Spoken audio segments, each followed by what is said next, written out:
So even if you have a regular rhythm of rest, or maybe you have in your culture as a church, you have a rhythm of a sabbatical, and all those things are in place, the weight, the sustained weight of ministry can still be burdensome, can still be exhausting. It doesn't mean you won't be tired. And so you'll need to be mindful of things. And so I tend to try to be aware of a few things in your life. If there's things like just being tired all the time, you're probably really tired.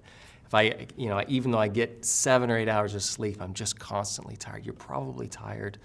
But another one that's not as obvious is that if I'm having a hard time imagining the future, a hopeful view of the future, it might be some deeper exhaustion happening.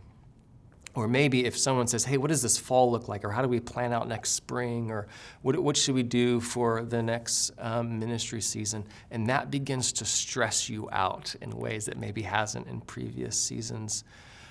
Or maybe one that is that we don't often think about. If you haven't struggled with depression historically, but suddenly just this season of melancholy, you just can't get out of it.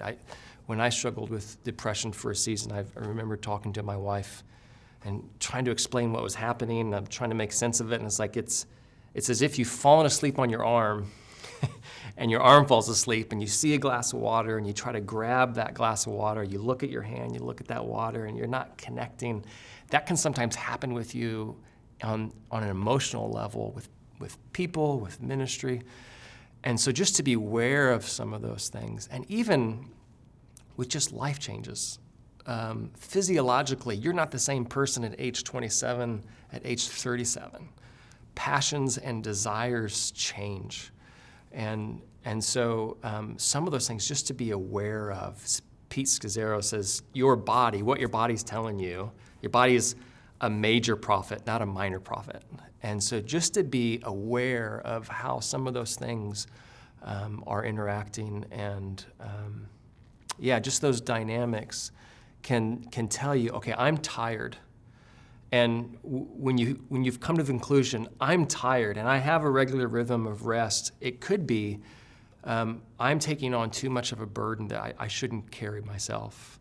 Or I'm not allowing other people to go shoulder to shoulder with me. I'm trying to control things in a way that only God can control things. Or I'm trying to control things in a way that a whole body of people should be controlling things. And so that could be, I need to assess how much of it other people need to carry with me. Or I need to assess, okay, maybe is my rest rhythms healthy? I need to assess, am I working too much in the times that I've allotted during those weeks? And it's helpful to do that within community, other leaders speaking into that. But there's a few markers that you can kind of be thinking about your own life.